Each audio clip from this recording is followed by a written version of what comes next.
All right, bet. We on. We should be recording We are. All right, we're live. live as always. Coming to you. So this is our second episode doing a video chat. We have not done this before. Prior to this, the pandemic, we were only doing dark episodes. You'd only be able to hear us on SoundCloud. But now this thing has forced us to kind of go to a different platform, which is not bad. I like Not it. bad, man. So yes, this is technical difficulties. Episode, I don't know. I stopped counting a long time ago. We'll call it 11. We'll call it 11. Episode 11. We'll call it 11. I mean, that's we'll call the last one 10. Yeah. That's a good number. But did you call it 10 just because you didn't know what number it was? Well, I kind of counted in my head. I was like, okay, we had at least 8 on SoundCloud. Mm-hmm. And then we added one. Like the last time I was 9. So I was like, okay, it's got to be 10. Oh, it's got to be 10. You know math? I know a little bit. Oh man, back to what you was talking about, man. It's just about Karen and them. Yeah, Karen. And what's Karen's counterpart, man? For the men, do they have one? I don't know. Not yet. Let the internet get cooking a little bit. They'll come up. Because it seems like it's the women who are doing all the calling. Mm-hmm. I don't know. It goes back to that like Lily White like damsel in distress bullshit. I think that's what it is. Mm-hmm. You know, they want to be saved out here.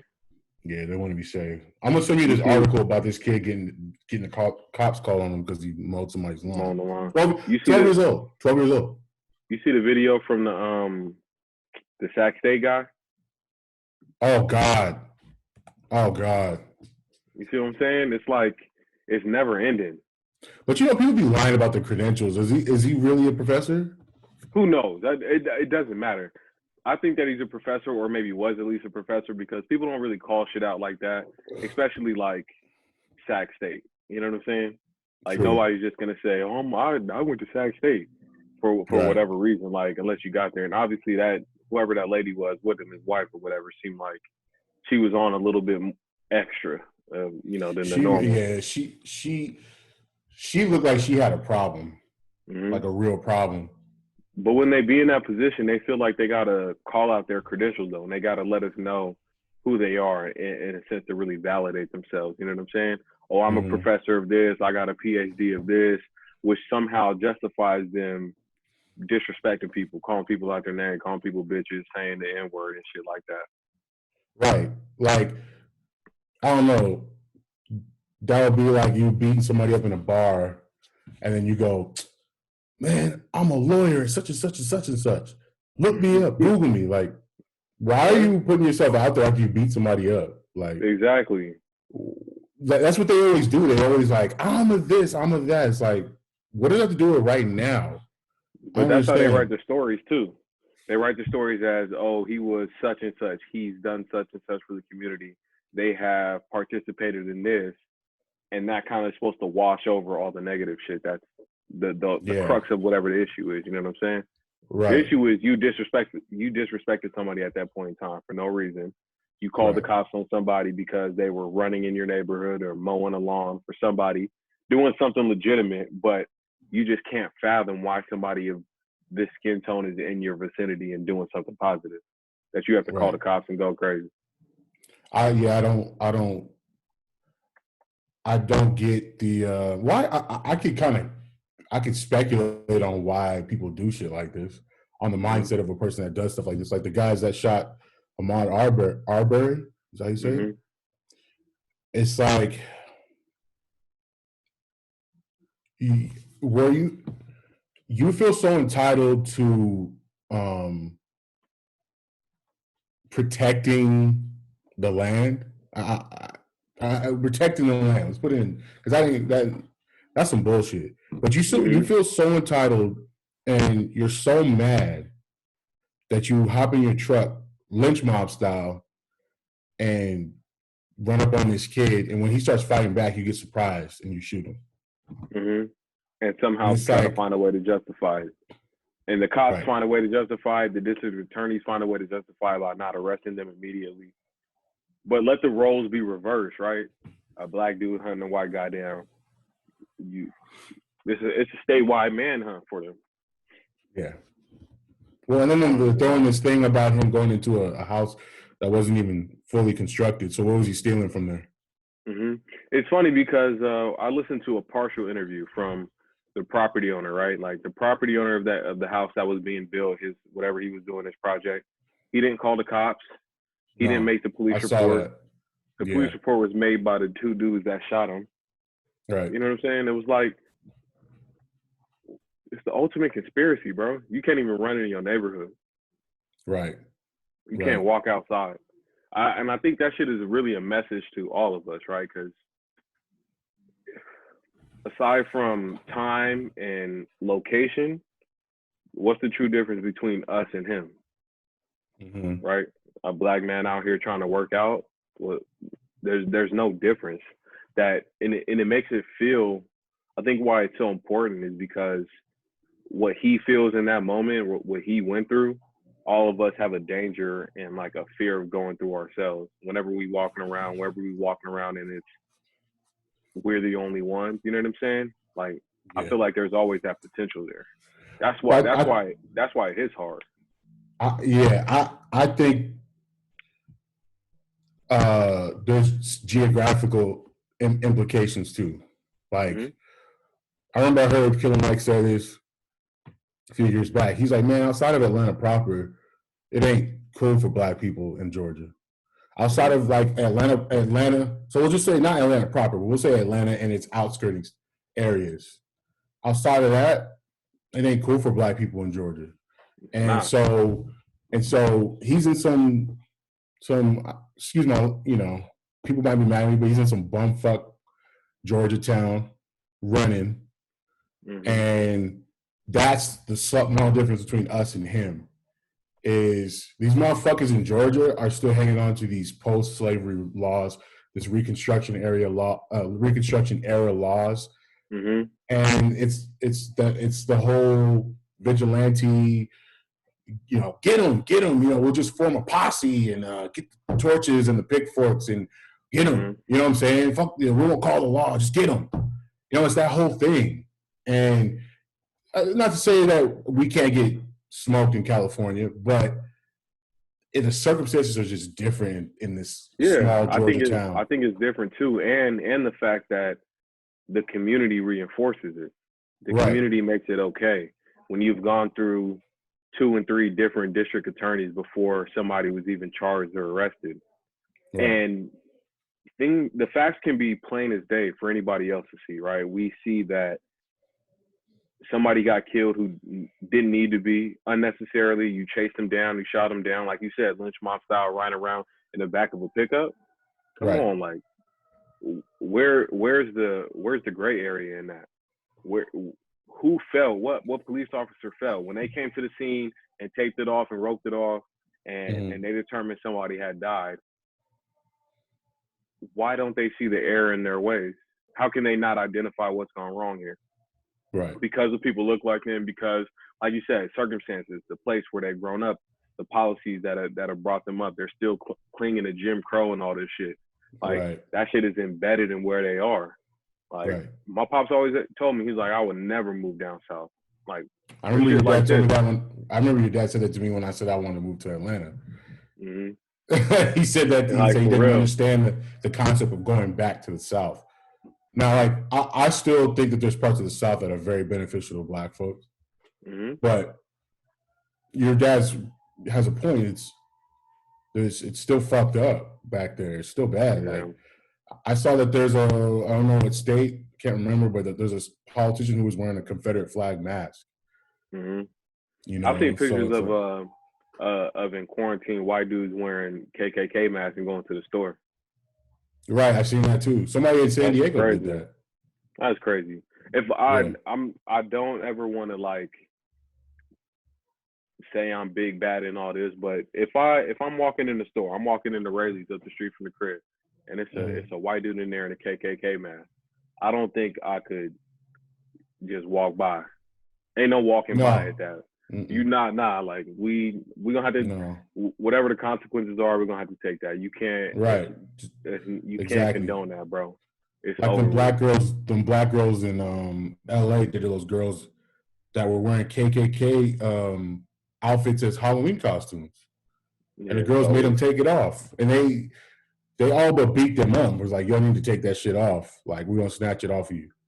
Mm-hmm. You know? So it's like, you yeah, man, like, come on, man. Like, why are we, like, pontificating on, like, whether we need to be nice to white supremacists? Why are we even having this discussion? Now, I understand, like, when you go low, go high. Yeah, I understand that. Hold yourself to a better standard. But, man, that shit is terrorism. That shit is terrorism. Because you know what? If an Islamic fundamentalist was walking around and had was walking around with a burning American flag, and he wasn't actually plotting out any violence, but he was walking around with the paraphernalia, and he had like Allahu Akbar and Death to America. Motherfuckers would whoop his ass, and nobody would say boo. Nobody would say a goddamn thing. They say, wait, guys, we need to practice restraint. Nobody would say anything like that. It's the same thing. The KKK, white supremacists, skinheads, those are all terrorists, bro. They're all terrorists. So it's all like, the same shit. Right. So then, fuck them. If you're going to beat up one or fuck one up, fuck the other ones up. Like, I just don't get it. I mean, this country is forever going to be filled with double standards, man. It's never going to make sense. Shit is never going to add up. Two times two is never going to equal whatever it's supposed to equal, right? Like, you're never going to make the math make sense in this. People have their own justifications for what they do. And especially, like you said, down south or whatever, right? These dudes felt like they could ride around and kill somebody for no reason. Same thing why cops can protect somebody else. You could be a black cop, but still feel like this is your brother because y'all wear the same uniform. You know what I'm saying? Like, right. Same thing, like Stephon Clark, he got shot by a black dude. It don't make no difference. He sure did. It don't make no difference, right? And we keep. Yep. Here's what I want to know: like, when is it never going to be okay? I feel like in my lifetime it'll never be okay. We're forever going to continue to hear stories of young black people getting killed for no reason. The young woman in St. Louis where the cops just kicked in the door and started shooting for no reason. Like, there's so much shit. There's so many stories after story after story of somebody of color getting killed for no reason, right? We got a white politician getting up there and saying we don't condone violence. We want to make sure that we exact justice on anybody, no matter what they look like and no matter where they come from, but it never happens. So like, playing devil's advocate of that, not even devil's advocate, just asking a real question, like, what is it going to take? Do we got to go to all-out war and just start stealing on everybody we see? Off Jeep? Right. And just say, oh, I fear for my life because they white. And white people kill people for no reason. Right. Like, but that shit won't fly. No. As logical and as much evidence as we have to the contrary. Right. Yeah. For me, it's just safe to say that, like, the concept of, like, vigilantism is just muddled. It's murky. You know, a lot of these guys, like, I'll use our favorite superhero as an example, right? Imagine if Batman was real, right? And this guy is walking around in a tight suit and a cape and a car, and he's jumping from building to building, and he's taking it upon himself to exact extrajudicial punishment on people without consulting law enforcement. We would think he was insane in real life. We would all think he was crazy, right? That's because we live in the real world, you know? So when guys like these white guys take it upon themselves, and the thing I keep imagining is, like, George Zimmerman was acting in a vigilante manner, wasn't he? I'm tired of these guys getting away. That's what he said. I'm tired of these guys getting away with this stuff. Getting away with what, for one? Like, you killed a kid that, what was Trayvon? 17? 16, 15? He was a kid. He was a kid regardless. And you snuffed his life out. You killed this kid because you thought he did something that he didn't do. That's some crazy, the psychological ramifications of that is fucking nuts, dude. Have you ever felt compelled to go out and stop people from committing crimes? Never. Never in my life. Right. Because I don't want to even stop people from doing regular shit. How many times you've been out and you see somebody doing some extra shit, you look at them and say, "Oh, yeah, I don't know nothing about that, but I'm gonna stay over here and enjoy myself." Right. Like, exactly. Why doesn't that exist for everybody else, or not for everybody else? Why doesn't it exist for people who feel like they have the right to go kill somebody? Right. And not on no self-defense, not on no protection shit. Like, I'm better than you in this situation. I have a right more than you have a right to live, and I'm going to execute you for no reason. Right. Now, like, compare that to, you see videos all the time of like a bunch of passengers on a train stopped this one guy. He had a knife, right? And he was attacking someone else or whatever, and everybody held him down and held on to him until the cops came. That's the positive side of that, right? Then you got people who are like, I'm just going to take my gun and go kill this dude for suspecting he did something. And then I'll call the police. No proof, no nothing. And we live in a country where it's supposed to be due process and you're innocent until proven guilty, but you are taking it into your hands to be the judge, jury, and the executioner. So, Here's the thing. Like, they take those actions, they kill somebody for no reason, and then call the cops, right? We live in a country, like you said, full of democracy. I put that in quotes, right? And due process, put that in quotes too. You'll kill somebody, call the cops, and then expect that same due process and democracy to protect you. And we let it happen time and time again. Where was his democracy and due process? You want to take advantage of this legal system and get afforded those privileges, but he wasn't, because he looked inside a model home.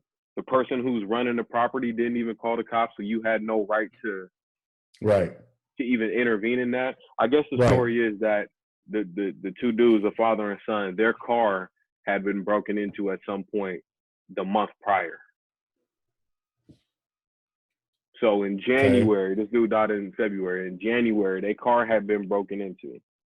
And in February, they felt this random nigga running on my street is the one who broke into my car last month, so we can kill him.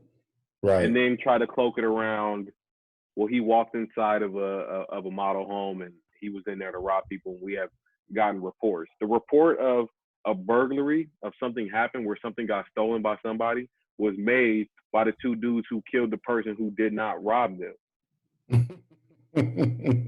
But they want to depend on the legal system to sit in their crib for months on time before they even get arrested. Right.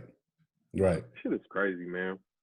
The whole legal shit is fucked up. You could literally commit a crime, tell on all your friends, and then get out and be famous. Your boy. Oh, man. I wanted to talk about this because if y'all haven't figured out, go ahead. No, I'm saying, before we even get there, let's just take a moment to acknowledge there's been two now young black folks that have been killed within the last few weeks, few months for no reason. We're not trying to skip over that, which is why we was just talking about it the way we was. But I'm good with transitions, and it just flowed that way. So first off, we just gotta take a moment to recognize them. But your boy, you gotta look at the juxtaposition of those elements, right?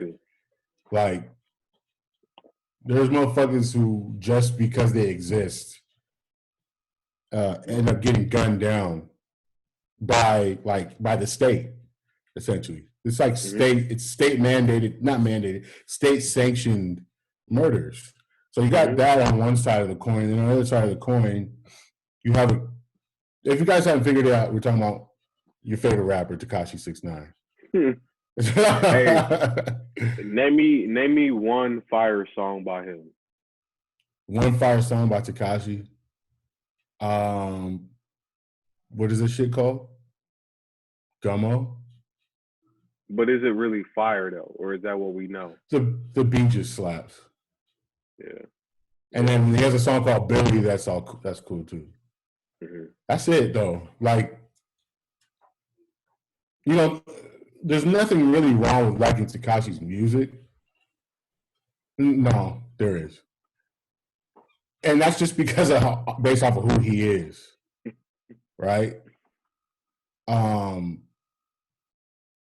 I don't want to hear any of these rappers talk about snitching and it's it's sacrilege, it's blasphemy to be a rat and hang out with a rat.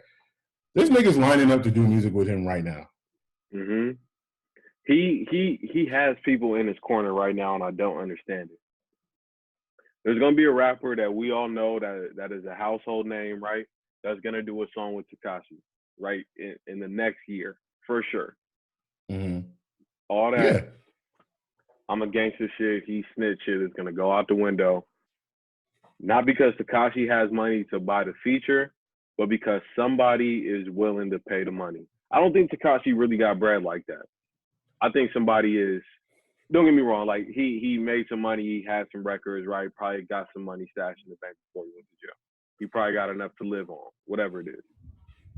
But I think that for him to come out of jail and have Instagram Live and be on TV and be this or be on Instagram Live and have that many views, like there's somebody who said, you know what, Tekashi 6ix9ine could possibly be a good investment, no matter morals aside, issues aside, snitching aside. Like somebody's investing him and willing to bankroll him so that he can actually go record in the studio.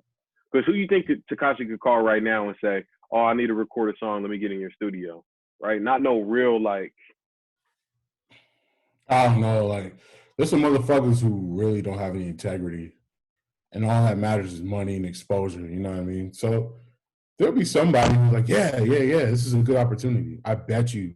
I don't get it though, you. man. I don't get it. I mean, I've never really understood that, man, because this isn't like a new story, right? Like corny niggas is stay getting airtime and getting radio play for whatever reason, right? Stay getting interviews when we don't need to hear from them. In this situation, being as public as it was, and for him to get on Instagram Live and saying, "Hey, this is why I did what I did. If these dudes did X to you, why would you not do this?" You see what I'm saying? Like he got a platform right now where he can really justify himself, not to the people that matter. It's a ton of people in that live was like, "Oh, you a bitch, you say, yeah, they might have did this, but that doesn't justify you snitching." There's people that feel that way, but the majority of them, he still had 2 million people watching him on Instagram Live. That shit is not minimal. That's unbelievable. 2 million people watching him on Instagram Live. Mm-hmm. Unbelievable. And they stay doing this juxtaposition of him and Bobby Shmurda, which is crazy. Bobby Shmurda. It's fucked up though, because if you really think about it, Bobby Shmurda has not been as hot as Tekashi 6ix9ine. He's a better rapper, right? Well, you know what it was? The only reason why Tekashi was hotter is because of the antics, right? Mm-hmm. Yeah. Like they both had an equally hot song in the beginning, like Hot Nigga, Gummo. Okay. Mm-hmm. Like Hot Nigga was pretty big. Like I didn't hear Gummo playing at parties. No, not at all. Or Hot Nigga playing at parties. You know, it's a different kind of heat. But if you don't get me wrong, in terms of if we want to talk about music and like potential talent as being a rapper, Bobby Shmurda got Tekashi 6ix9ine. He's a better rapper. He has a better persona. He has a better he has better credibility for sure. But in terms of popularity, Shmurda really never had that chance to get to where he was because one, he wasn't doing those antics like you said, and I don't think like not that many people hopped on the bandwagon like they did for Tekashi, even though they're years apart. Like it was really niggas out here hopping on his bandwagon, bro. Purple hair and all. The only videos I've seen Tekashi get right now is getting his hair done with hella purple and blonde colors and putting a wig on with a grill, talking about this is why I did what I did. It's crazy, man. This world is fucking crazy. He can't rap. if we're talking about music and how we know who he is, we know him through music. The antics were just on the side of the music that just they were a little bit bigger. He don't make good music and he can't rap. Bottom line. So why is he getting this much shine? Right. I would never understand that. I think we really like clowns. Like we really, as a nation, we like clowns, man. Mm-hmm. I just sent you another link in the chat. Andrew Schultz from the Brilliant Idiots said that Tekashi 6ix9ine and Trump are one and the same, and Tekashi needs to run for president. It's all like jest. It's all like satire. Yeah. But he's making a good point. Like, we are in the age of circus, you know? And when you got a circus, the clown is always the main event. And how do we get past it, though? I don't know. Maybe we're so fucking bored with our own lives. You know, not saying me and you per se, but I mean just as on a macro level, like, are we that fucking bored? Like, did America just become status quo? To the point where we thought that most things couldn't happen, right? Oh, there's a pandemic going on across the world, but we America, like, we immune to that. Right. There's terrorism and wars and bombings going on the other side of the world, but we America, we immune to that. But like, at least in our lifetime, right, that shit has been proven wrong time and time again. And this false hope of the American dream has always still been like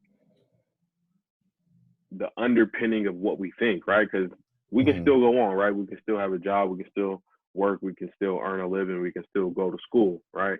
Those other countries where that's not possible, people can't walk outside their doors without a bomb being dropped or a bullet being shot, right? So we've built this surrounding, this false sense of security of what it is, to the point where we think that these clowns can't unravel us, but they clearly have, right? Tekashi 6ix9ine has created a whole world of new things that are acceptable. Donald Trump has created a new world where things are acceptable. And I feel like we're accepting what is acceptable to them. To Donald Trump, 80,000 people died because of coronavirus. Oh, it's going to disappear in 2 weeks, and that's acceptable to him. And like, on a macro level, motherfuckers is buying into that shit. Right. Yeah.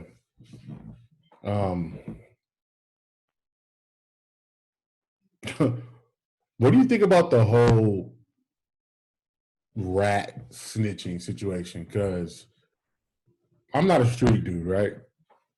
But I just believe in integrity. So if me and you committed a crime together, me and you and some other people, and I was like just as involved as everybody else, I was just as integral in conspiring to commit this crime, I get caught up and then I start telling on everybody just so I can get out. Like, get out and do what? You need to get out of jail, like, or get less time or whatever. No, I get it. And I get it, right? Like, you're going to get out, lead a life, continue on with whatever you think your life is, right? You'll be fine. You'll be comfortable. But get out and do what? You know what I'm saying? You can't, if that's the case, right? Like, you could not come back to us and say, oh, what up? I'm back. I'm out. How was y'all time? You know what I'm saying? And, the cool part is they're doing that with people that they love and grew up with and called friends and family. Like you said, bro, we ain't on no gangster shit. Let's call it what it is. That's cool. But there are certain things that are that are acceptable and that you can't and that you cannot condone no matter what. On everything. Like, there's certain things that are not acceptable. You're going to be put in a situation at some point in time, you're going to be put in a situation where other people are able to judge your actions and make a decision on you, on your character, on how you act and who you are, who you're going to be. And that's not to say that they define you. You define who you are, but like, There's gonna be a point in time if you do some shit, you gonna have to hand your paperwork over to see what you said and what you didn't say. Right. And like you don't like what side do you want to land on? Keep it funky. Right. Like what side do you what do you stand for at the end of the day? Like again, a nigga like me who was never in the street can understand why a rat is not a good thing. Like you can't go. It's like that old saying: throw a stone and hide your hand. Hide your hand. Like you're not willing to deal with the responsibility. Like then you have the psych the what is it? You have the psyche of like a 3-year-old. Mm-hmm. If that's really what you're doing, like you're that dirty, like you did dirt for 20 years, and then when you get knocked, you're like, I'm telling on everybody. Like that just doesn't. That's pussy to me. That's just like that's not a man. Like unacceptable. You know what I'm saying? But and to do it for what? Like there is going to be an end game, right? There's always going to be a winner and loser and whatever it is you do. But for what, man? I don't understand. I really don't. Somebody said to me he might have been a police pro to say from the no. beginning. Yeah. Like he might have been like strategically planted to infiltrate a particular gang, you know? Whatever it is, and he's bold enough to still stand here and do that on the mainstream. Like I did what I did, and what are you gonna do? He's on TV or on IG telling people to what are you asking them? What are you gonna do about it? I'm here. I did what I did. Motherfuckers got to realize it's okay to say no. That's like it's okay to say no. It's okay to say like, oh, y'all finna go hit this lick. You know what, man? I'm gonna sit it out, because then you have your own set of principles that you stand by. It's okay to say no. It's okay to want to have a life, right? Get a job, raise a family, have a wife. It's okay to say that, right? Like I don't think niggas been conditioned to think that way though. We haven't been, but it is always gonna be cool to take care of your family. That's never not gonna be cool, right? But motherfuckers really weigh their livelihood and taking care of their family versus what are other men gonna think about me? Right. It's crazy. Yeah. Isn't that funny? Like dudes will be so homophobic or what's but the people that they want to impress the most are other dudes. You know? Like I was watching this documentary about these Tongan Crips in Long Beach in the 90s. Yeah, you sent it to me. I still gotta watch it though. Shit like that be check it out. To me, though. It is. It's hella interesting. Check it out. But they're interviewing one of the kids, and he's 15. He looks mad older, but he's only 15. And his whole logic is like, I want to be more loped out because I'm trying to impress the homies. Mm-hmm. Like, I want to impress the homies so much. And then one of the OGs is like, you want to impress the homies for what? Like, what are you going to have at the end of after that? He's like, no, I'll just keep doing more stuff, putting in more work and impress the homies. And he's like, and then what? Like, he just kept asking him, like, what's your end goal here? Like, you know what I'm saying? And this is another OG in the gang. Like, he's like, you just want to impress the homies? Like, for what? He's like, so what happens if you end up in jail or somebody comes and retaliates and hurts your family based on you putting in work for the homies? And he's like, oh, I'd be upset and this and that. He's like, what would you do? He's like, I'll go ride on them. Like, I'll go this. And he's like, see what you're doing? Like, it's a vicious cycle. It's stupid. It's the same circle. Right. The same exact circle, bro. Right. And so I just like, but then Tekashi ain't no real gangster. Like, I imagine this kid that I'm talking about in this documentary is like really like from the soil, like from the mud, was born into this shit, came out the womb into this shit. You know what I'm saying? Had no choice. Tekashi's little punk ass, like, colored his hair and like, basically got extorted by all these bloods. Like, ain't no real gangster. Like, I can see that. And yeah, here he is though, just on the fucking main stage of the world. Bro, he signed a $10 million deal while he was still going through trial, while he was in jail. So there you go. There's But what's he gonna do though? Like, what's he gonna do? What music is he gonna put out that's credible? Well, let's look at what his new single, how many views his new single has on YouTube. He has a new single now. Yeah. So let's look at that. And then I seen a video of him watching. I seen a video of him watching a video of Suge Knight calling Snoop a snitch. Like, why are you're recording yourself doing this? What's up with these cameras though, man? Everybody want to view everything. Right. Sometimes I get amazed. Like these videos that we've talked about, right? Like I get amazed. Like, how am I even seeing this? Right. How is this? Oh my! This is unreal. How many views you got? This is his new single. It just came out a week ago. 167 million views. I wonder what's the ad money from YouTube. I don't know, bro. I don't know. It's unbelievable. Unbelievable. And he just like he hasn't learned shit. He hasn't learned anything. He's still talking the same shit. Yep. Still trying to be as gangster as he want to be. Right. Right. Taunting people. He probably can't even step outside his crib. He had to move twice already. Because he was out here on the balcony taking pictures with fucking money.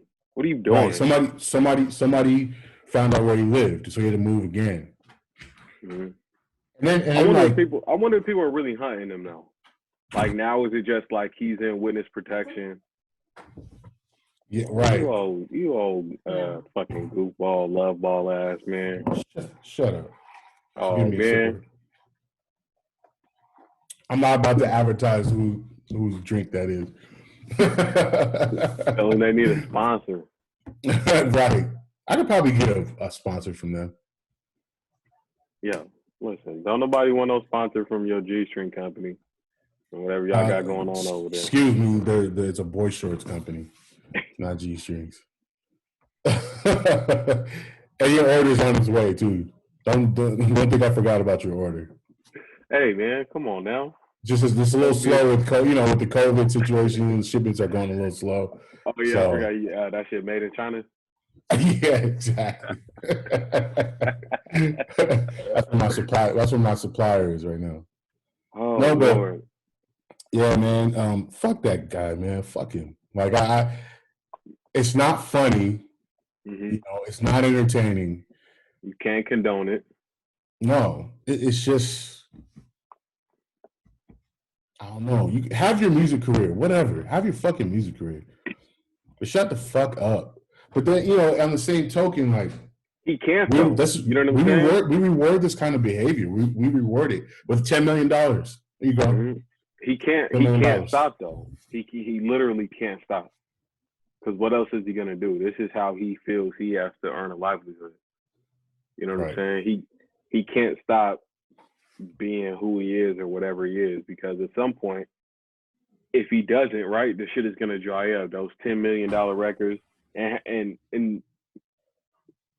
fuck money, right? Like somebody came into the room and said, "Look, Tekashi, man, we're gonna give you $10 million, but you gotta act a fool. You gotta wear your purple hair. You gotta act like a gangster, even though you're not.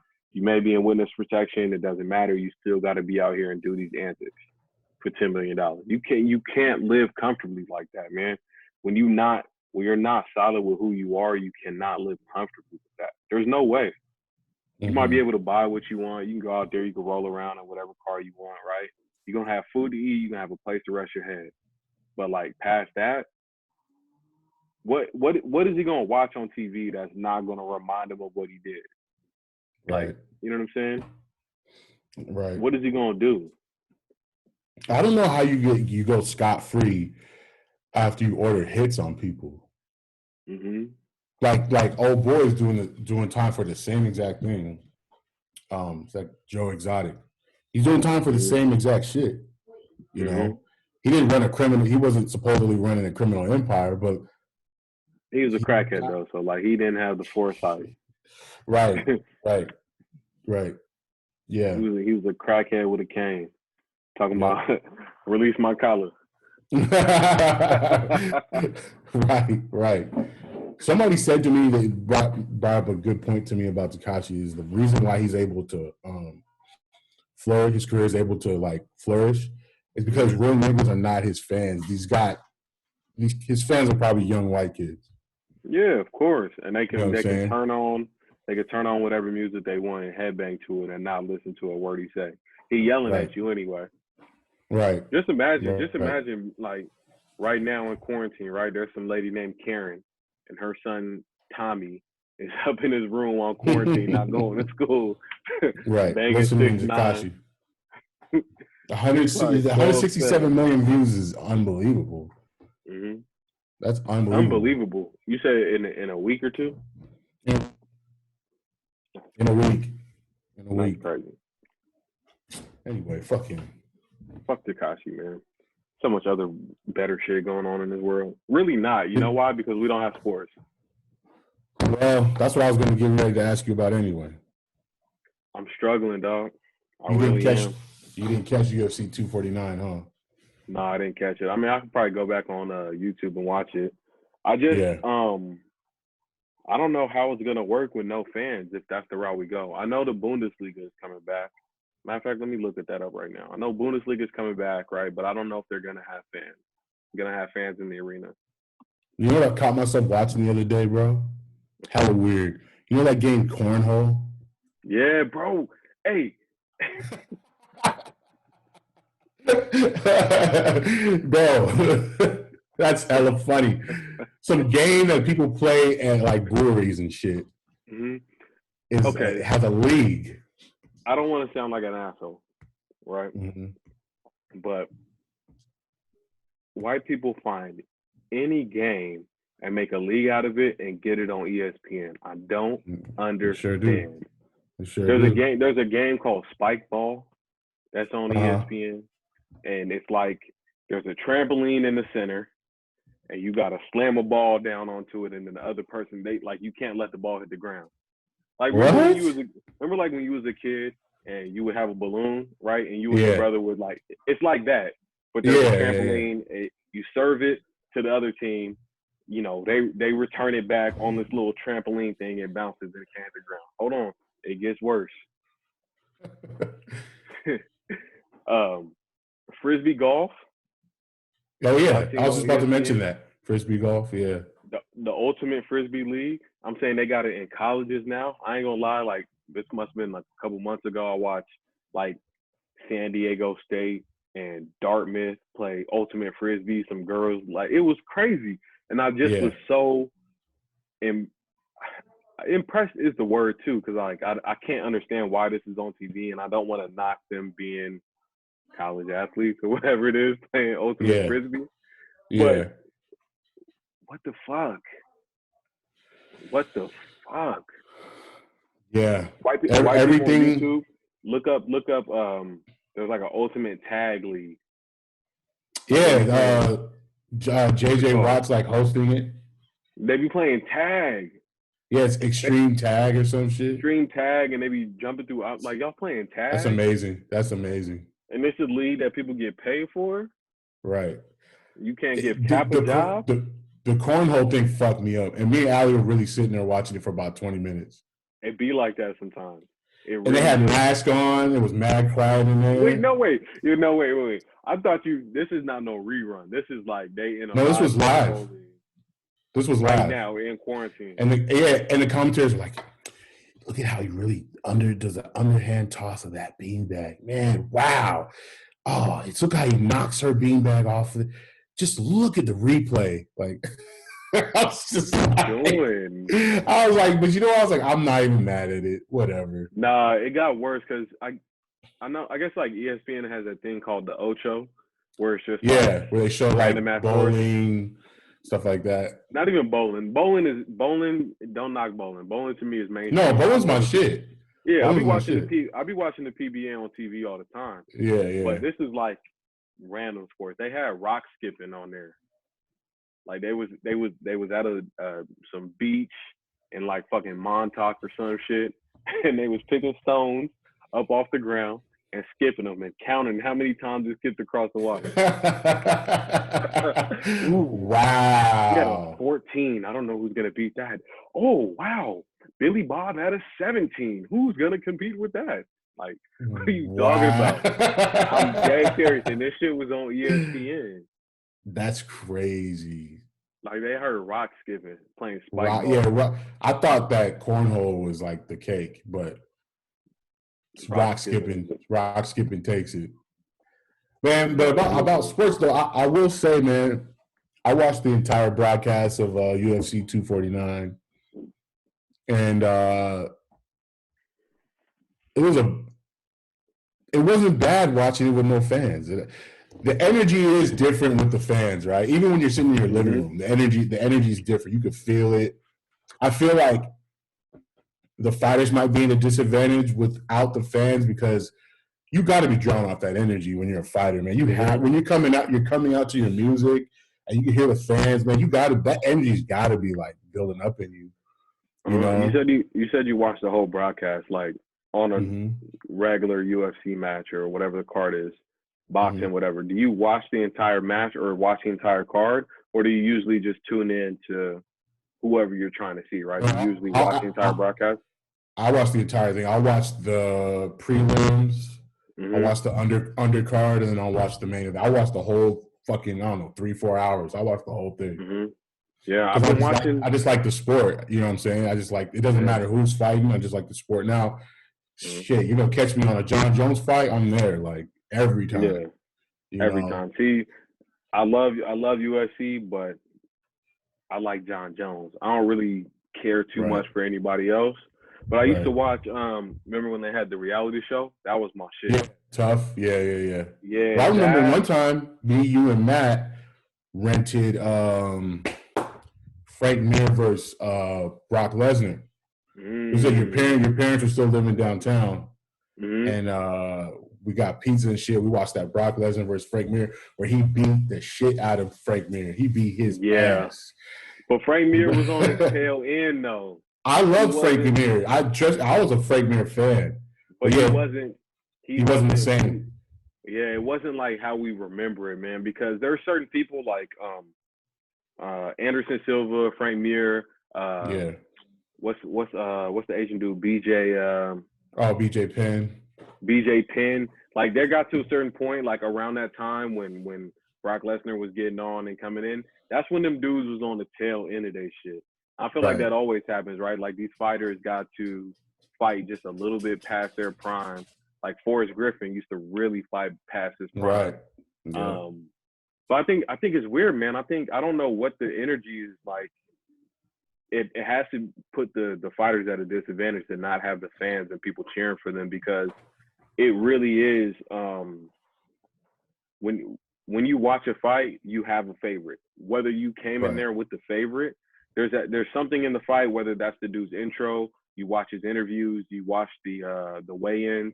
There's something about every fighter that's gonna say, you know what, man, I'm gonna take this dude, right? It could even just be looking at the tail of the tape and seeing what the stats are between the dudes. You're gonna look at one and look at the other and be like, for whatever reason, whether you watch them or you know their history or not, somebody's gonna be your favorite. So like, imagine when you got 20,000 people taking that same poll, taking the same stock, like, okay, this dude has this dude has that. I watched this dude in this fight previously. Like, it has to be a difference, man. There's never going to be sports without fans, because the only thing that keeps sports going, you can go back and play. Like for me, I've been sitting here watching, I can't tell you how many reruns of the NBA, watching old championships, watching Jordan, watching Bird, watching Magic, right? And you can just put them on TV, but they don't mean nothing unless they mean something to me. Because like I'm recording 96 Bulls playoffs, right? I'm recording the Lakers in 2009 and 2010. I'm not gonna sit and watch the Lakers in 2008 when they lost to the Celtics, right? Like it's certain shit that matters to you. So there's never gonna be real sports without fans. We're gonna get by. If they was to say, you know what, if Adam Silver came out and said the NBA is gonna come back, but we're gonna sequester everybody, We're going to do a quarantine league in Vegas or Orlando, so players don't have to travel and risk exposure to the coronavirus. I'm gonna tune in, but it ain't gonna be the same. No, it's not. It's not gonna be the same. We're gonna settle. That's us settling. Right. You'll take what you can get, basically. Yeah. It's funny. Like I can't rewatch games. Can't do it. Because I already know the outcome. So it's just the way my mind works. So my nostalgic like sports that I've been watching right now is fucking I watch jiu-jitsu shit. And then I've been on heavy on my WWF. Been heavy on my old like 1996, Stone Cold Steve Austin versus Bret Hart. Been heavy on my like the Dudley Boys versus Hardy Boys in a ladder match. Dudley Boys. Yeah, those were my dangerous dudes. They were. Them ladder matches, them no holds bar matches were dangerous. Yeah. I'll never forget watching Mick Foley jump off the top of the cage. Like, when he got thrown off the top of the cage by Undertaker? Yeah, like that shit is ingrained in my mind. Yeah. Talk about CTE. Right. That dude, Foley. Man, I don't know how. Is he still alive? Is he still walking around? Yeah, he's still alive. Yep. I don't know how. I don't either. Honestly, out of all the moves, right? Sweet Chin Music, the Stone Cold Stunner. What was Triple H move? The pedigree. Pedigree, Swanton Bomb, all of those. None of them compare to the sock in your mouth.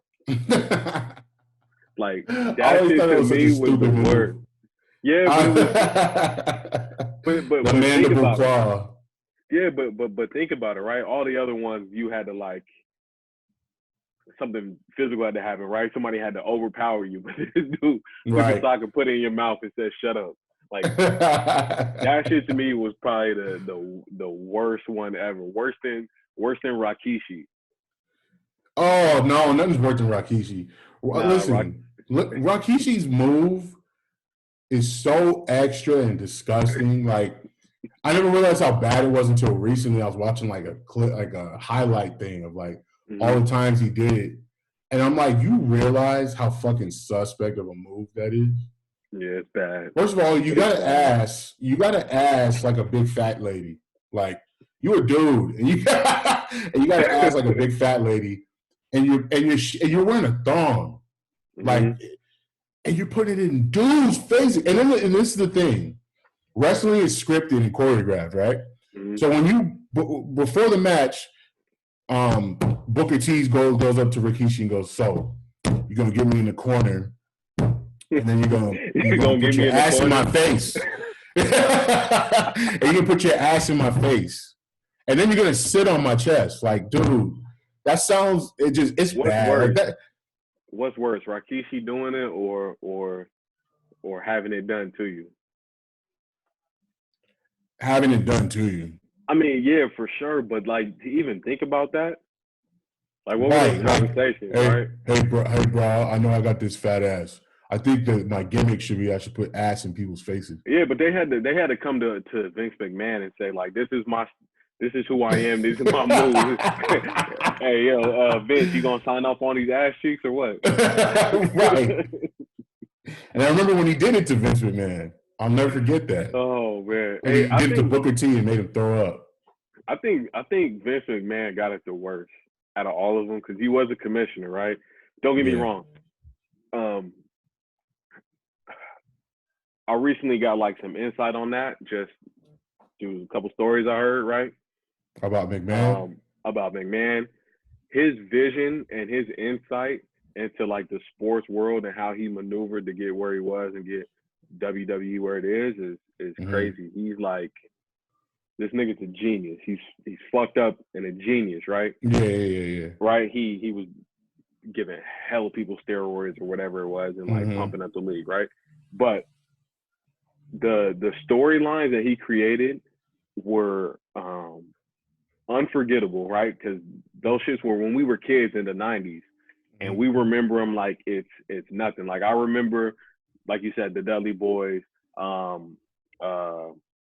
Jericho and all that shit, NWO, fucking anybody you can think of, X-Pac, all them dudes, China, all of them. You can name all of them, right? We remember. But Vince was in the middle of all that shit. How many times did we see him not sitting on the sidelines, right? He was in the ring giving speeches, taking hits from Stone Cold. Stone Cold came in with a whole fucking beer cannon, shot him down. Shawn Michaels kicked the shit out of him. Everybody has done something to Vince McMahon. That's how genius he was, that he knew that him being the commissioner, him being the head of this and like being the brainchild of all this, he was still not above the drama. That's all it was. It's fake as fuck. It's scripted drama. That's what we got to see. And getting chokeslammed. Getting put through tables and shit. Getting put in the casket by Undertaker. Yeah. In the same gray suit. I only see Vince McMahon wearing a gray suit. I just remember him being like, why the fuck is he so yoked? This old ass man, why is he so jacked? Because he was on the juice though. They were all on the juice. You ever watch the show on Viceland called Dark Side of the Ring? While you're on this lockdown, watch that shit. It's all like about the fucked up stuff about wrestling. Like they did a 2-part episode about Benoit, which is fucked up. They did Benoit, bro. Yeah. Dope wrestling with. Even like you said, that shit's fake though, but imagine being in his face lock. Oh yeah, the crippler crossface?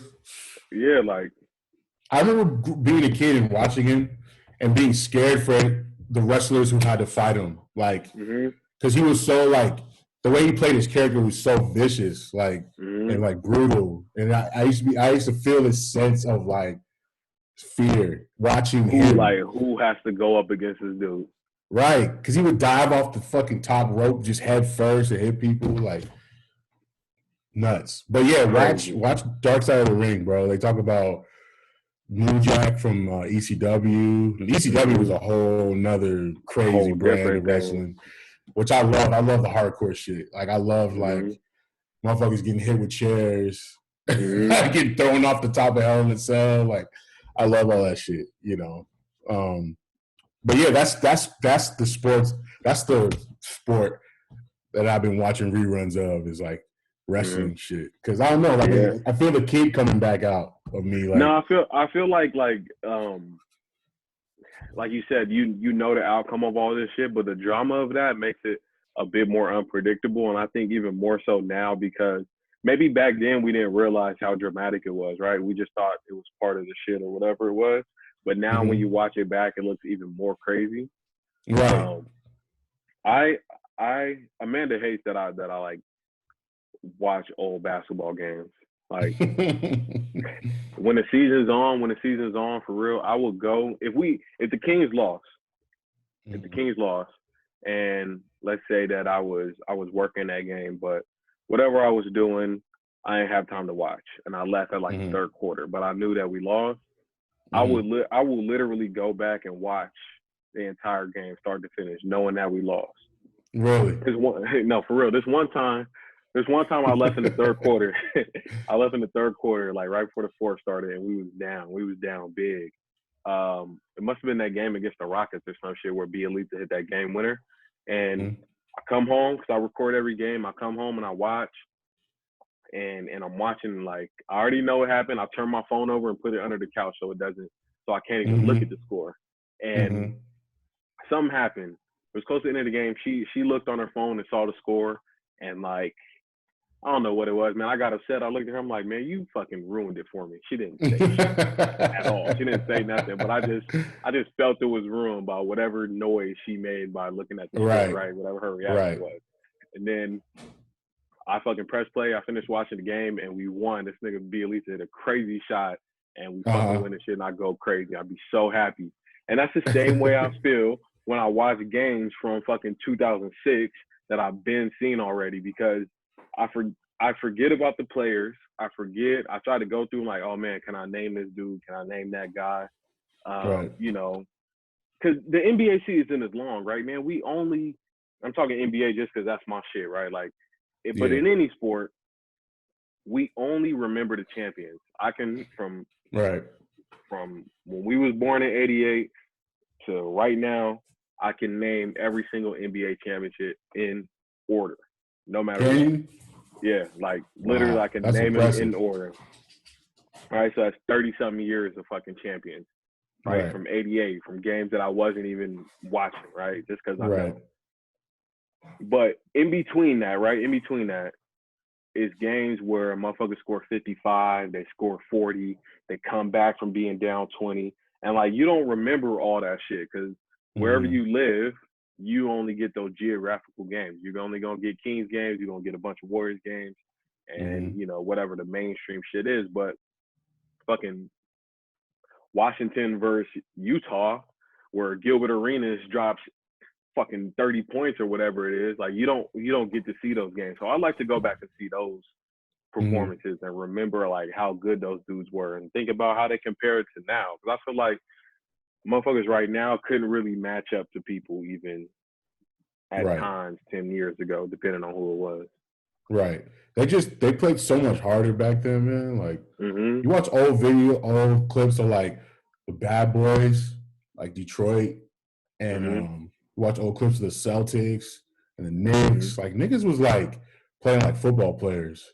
For real. Like, you know what I'm saying? Like all that shit leads to grudges.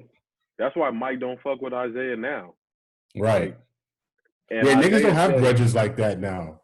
Nah, no more. They all dapping and like picking the other teammate off the floor after you knocked them down. What are you doing, man? You don't send that nigga to the bench.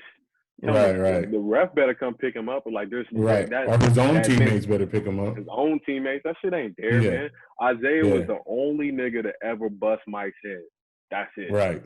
Isaiah and Joe Dumars and Rodman for a couple years, Bill Laimbeer.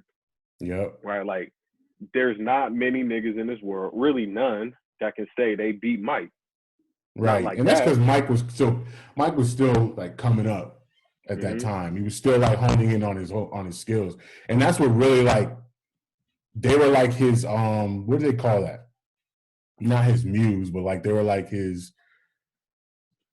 I don't know. Like they were his actual drive to be better. Was like that era of Pistons. You know, Isaiah and shit. So speaking of which, have you watched any of Last Dance? Yeah, I'm like 3 or 4 episodes in. I've been slow walking it, man, but I can't. There's so much history in every single episode, man. You know what I'm saying? Yeah. And the background that you get of how good Mike really, really was, and really to a certain extent how good all the other players were, because they were the prime at their time and they didn't really want to give it to Mike. Like when Mike was doing when he was just coming up and was on the Olympic team and all this shit before the Dream Team, like they didn't really want to give it to Mike. Mike really had to like earn it. And there are a lot of players now like who we call like KG, Paul Pierce, Kobe, of course, like they had to earn it too, but I don't know what it is about having to earn it against, albeit they were on their tail end, Larry Bird, fucking Dominique Wilkins, Magic Johnson, Joe Dumars, Isaiah Thomas, like that group of people, Robert Parrish, Kevin McHale, that group of motherfuckers, they are different to me. They're different. Like Mike and at the end of that, Kobe, they had to really come up against some real like ballers.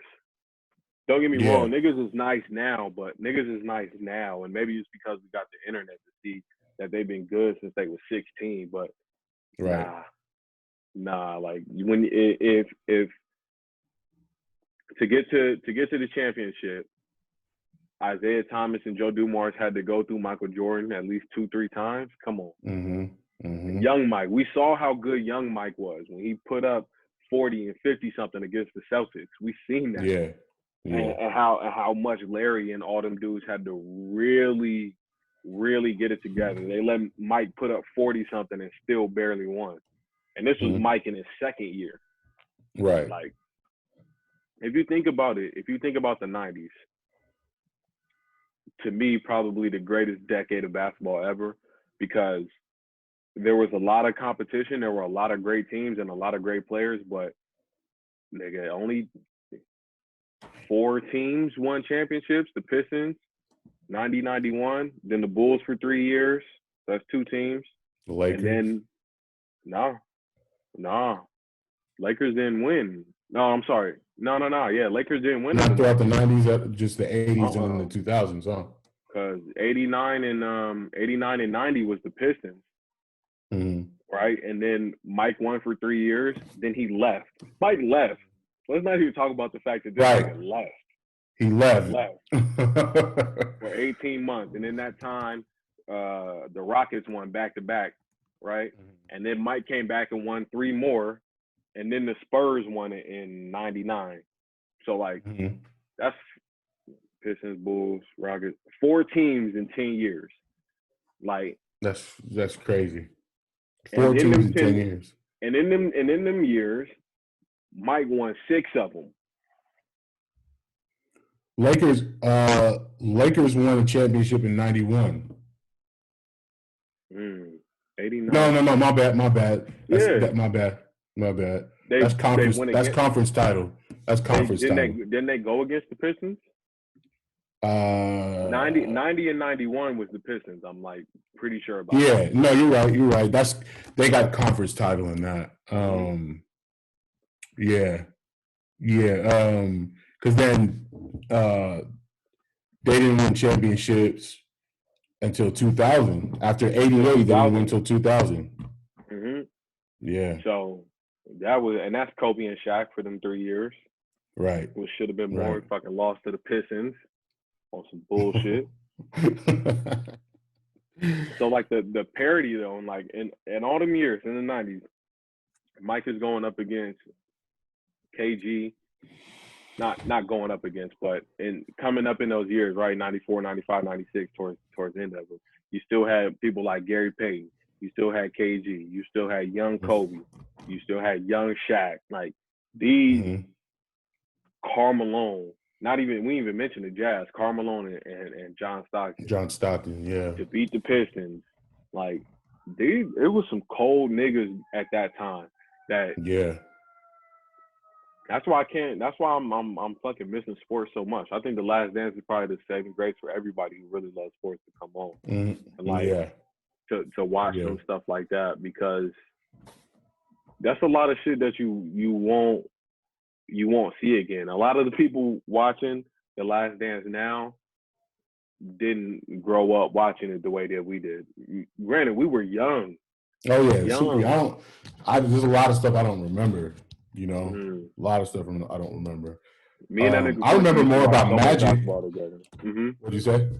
I said me and that nigga Quincy used to watch so much basketball together, and like the years where the Lakers were winning and going up against the Pacers, and we lived like at the tail end when we lived in Foster City, we would go to Sports Chalet, and they had hella big screens that we would be watching Pacer games and shit all the time. That's dope. You said you remember more about Magic? I remember more about Magic and the Lakers during that time, man, and how I thought Magic Johnson was so cool. You know what I'm saying? I thought Magic Johnson was the shit. You know, and that's probably what made me a Lakers fan in the first place, was Magic, you know? Yeah, that nigga got the most charisma, bro. Yeah. And it's just his playing style was sick. Like, I don't know. Magic was that nigga, man. Magic was that nigga. I mean 6'9", pass, dribble, shoot. Couldn't really shoot that well, but get to the racket all the time, like LeBron before LeBron. Yeah, that's true. So is Mike? Are people gonna just kill this like debate and be like, is Mike the greatest? I hope so. I think that people of our age are in a very unique position where we, again, while we were young and on the tail end of it in 98, I distinctly remember sitting in front of the TV and watching Mike win his last few championships, right? So like when it wasn't 2K, but whatever the NBA equivalent was back on PlayStation 1, you had to like beat a certain whatever. You had to attain a certain achievement, and then you got like player 99 for the Bulls, and it wasn't Mike because Mike would never be in the game, and it was just a bald head dude 6'9" that never missed a shot, but it wasn't Mike. And like I remember, I know I'm telling you, I remember because I didn't have PlayStation and Quincy did when he lived in Hayward, and and whatever he did, he got it, and we would play it. So like. Mike is the greatest. I don't care what anybody says about LeBron. LeBron is great too, but he's not Mike. Yeah, he's not Mike. He can't. And it really does come down to, even though it's not fair. And like I said, you can go back and look at all the different things that happened throughout the season, all the amazing one-time games, right? Russell scoring a triple-double for a whole entire season, not being done since Oscar Robinson. Russ going 20-20-20 for Nip, right? That shit is still gonna be overshadowed by whoever won the championship, whoever made it to the playoffs in those games. That's always gonna be overshadowed by that. So like, it's gonna come down to who won, and LeBron ain't won. He been there a lot, but LeBron ain't won. He hasn't. And honestly, the way he did it. And honestly, like 2016. I thought Bron was catching up to Mike. Bron was like in a different bag, like at that time. You know, when he went back to Cleveland, the first time, crazy. Yeah, his years in Miami, I thought LeBron and that team was like the holy grail. Was scary. The way they played. Yeah. That was some other shit too. Why would you say he was catching up though? Because I thought LeBron was on a momentum to having playoff appearances consecutively after that. Like it looked like he was like on his way. You know what I'm saying? And then the momentum kind of slowed down. I'm like, he's not. But it was like that. It was like lightning in a bottle at that time. It was like, bro, I think this nigga Bron's about to take off. You know what I'm saying? And he's great. He's great. But it's not Mike level. And then I was looking at his stats, his scoring, and I was like, damn, he might be catching up. But nah. I mean, I think the game is way more subtle than numbers on a page. It is. Right. And I even think, like you said about LeBron, lightning in a bottle, I don't think that gives him justice, bro. Because what did he go to the finals 8 straight years? Like, that's more than like a small snapshot. Right? Right. That's a big deal. That's a big deal, bro. Yeah. And you can never, ever knock LeBron, man. People that LeBron hate, that hate on LeBron and say he's not this or he's not that. To me personally, and like it's just a matter of opinion, he's not better than Kobe, and he definitely ain't better than Mike. No, he's not better than Kobe at all. At all. Not at all, because even if you call it like if you look at the impact on the game, Kobe is, maybe when it's all said and done, I don't know if LeBron got fucking 10 more years in him, but the impact on the game is still, he's not going to do it the way Kobe and Mike did at all. I think Kobe like birthed a whole generation of players. Like as much as like Mike changed the tide of the game, like Mike changed the entire culture of the game, how the game is played. Yeah. Kobe like had his own students at the same. You know what I'm saying? Like if you see a lot of the young players who are like, you know, I'll say, let's say 28 and under, 29 and under, they all cite Kobe as like inspiration. You know what I'm saying? I think that's the difference between Mike and Kobe though, because Kobe was willing to extend his hand. Mike wasn't fucking with nobody. I didn't even think about that. To a certain extent, Kobe really wasn't either, right? Like if you on the court with Kobe and you see some of the stats, man, Quincy in the group chat sent the other day of a quote that Jeremy Lin said, like right before the trade deadline. Kobe said, "I just came in to say goodbye to you bums that are finna get traded." So like that mentality is cold shit, right? That mentality, that's like Jordan. But I think Kobe was out here. I think he extended the olive branch way more than Mike did, right? Spending time with people during the summer and like coaching with him and talking with him and really nourishing nurturing people. That's a hard word for me at the moment. That's all but good. really extending his hand to people. I feel like Mike didn't do that. Mike was like, we finna win and we finna win now. The only thing that matters is whatever is in the confines of this locker room. Kobe extended way beyond the locker room. Like his mind, and it was just the way that he played the game, and he was more willing to do that than Mike was, which is what made him different. I can't say that Kobe is better than Mike. Mike is number one to me. But then you ask a nigga, like, if you ask, like, let's say that you were able to ask your grandfather, or if I ask my mom, she gonna say Magic. You ask your grandfather, he might say Bill Russell, because somebody else might say Will, somebody else might say Kareem. Like, I feel like we missed out. We missed out on a lot of good niggas. We really did. Right. But you know, somebody. Is it like, you know, like you said, Mike was coming up, and Mike was in the 90s, and that's like, you know, you consider that the golden age of NBA. But motherfuckers like Will didn't play with a whole lot of with a whole bunch of savages. You know what I'm saying? He didn't play with a whole bunch of animals. He was the biggest motherfucker on the court at that time. So is it like, okay, Slim Pickens, you're this good because everybody else isn't that good? You know what I'm saying? Does it mean more that Mike was like going up against animals in the 90s? Is it, you know what I'm saying? Does that attribute to like how great he is because he got to play against some animals, you know what I'm saying? And win like 6 rings, you know? So I think that's the reason for all of them, right? Because it's always bigger than the team or bigger than the person, right? Like they are the ones on the court. That was something that they were talking about where in the Last Dance, the GM Jerry Krause said that organizations win championships, the player, you know what I'm saying, not the players, right?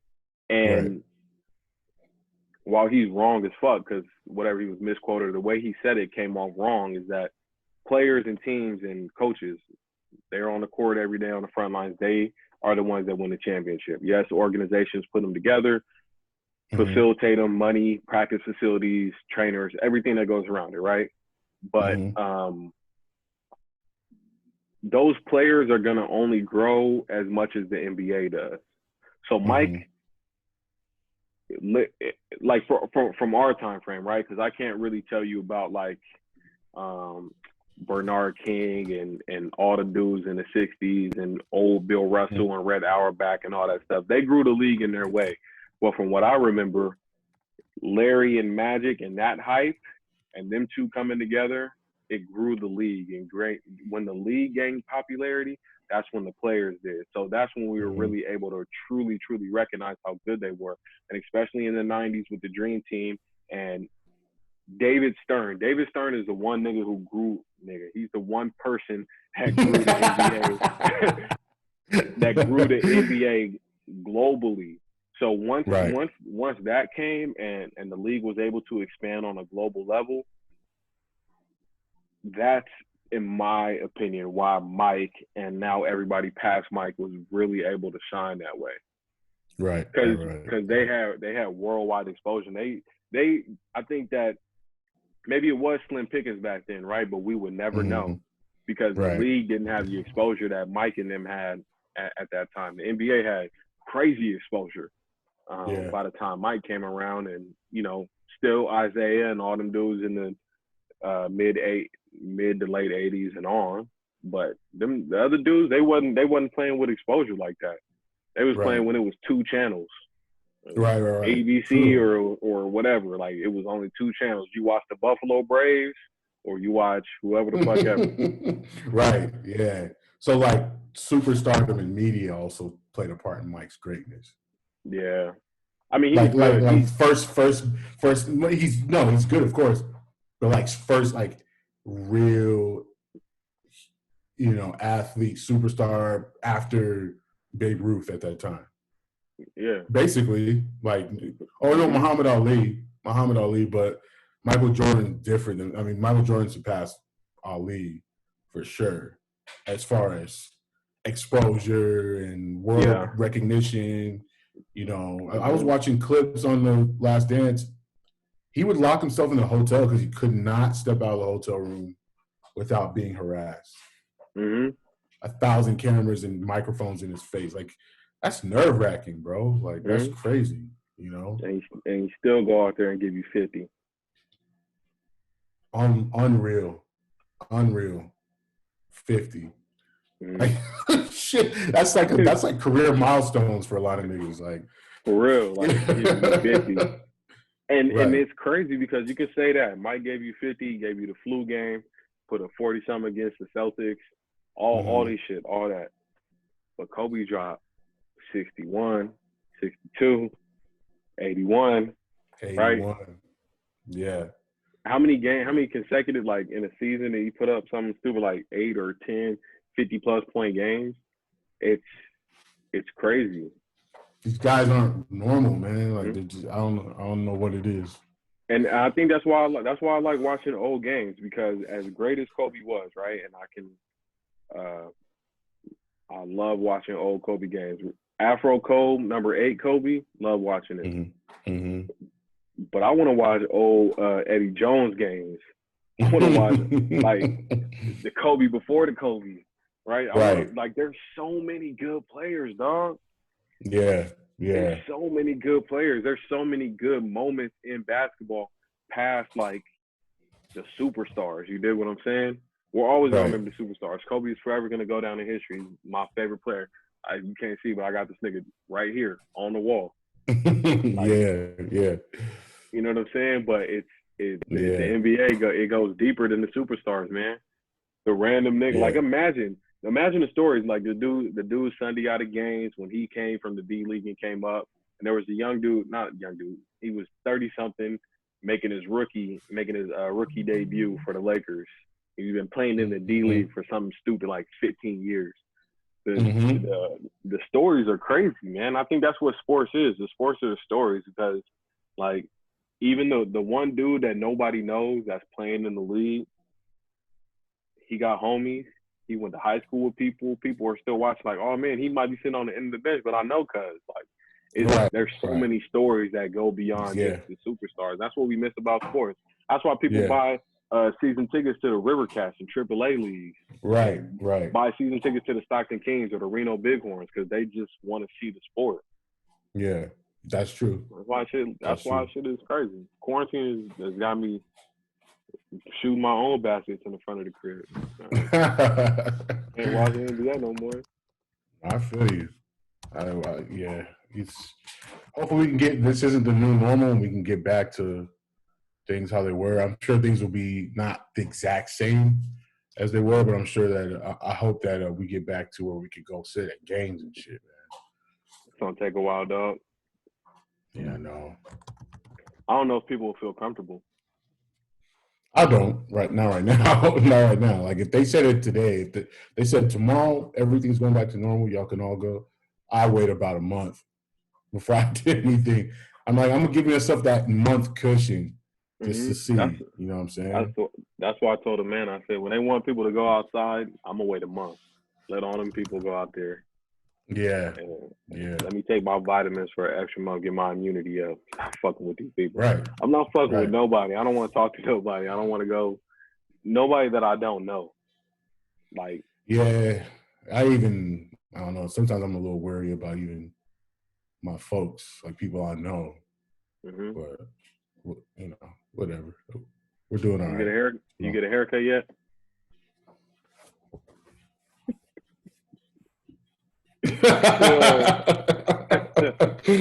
No. Hey, why does my taper look like the top of your head?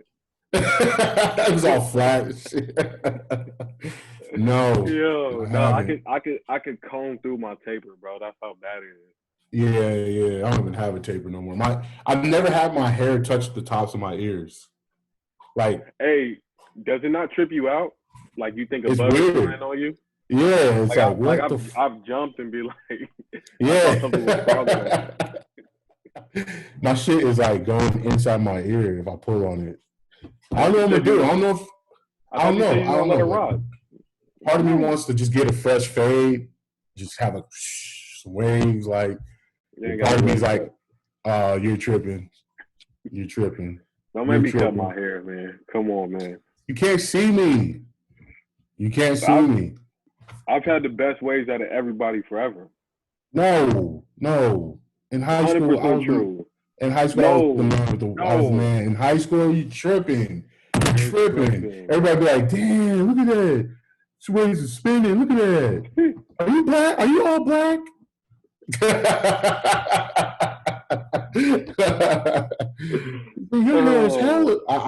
Man, I remember it. I was the wave, man. I was the dipping king. I don't know about that, man. I don't know about that. I can't give it to you. I feel like my dips was crazy. You know what? One day we'll both cut our hair and we'll like, I'll get some 360 grease. Not 360. What's the other one? Some Murray's. Well, yeah, no, Murray's is Murray's is too waxy. But you know, I don't know. I might not even cut my hair, so we'll see.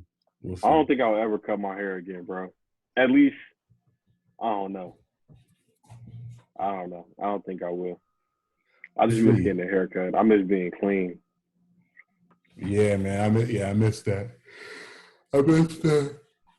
We was on a Zoom call the other day with the family, and one of them had a haircut. I'm like, bro, how you get a haircut in quarantine? Explain yourself. He said, man, don't ask no questions. This nigga was out here crispy. My brother got a haircut too. I saw him. I was like, damn, you wouldn't got a haircut. My dad too. Really? He was like, I wish, he wore a mask. I wore a mask. That's hella funny. You getting a haircut, you got a mask on.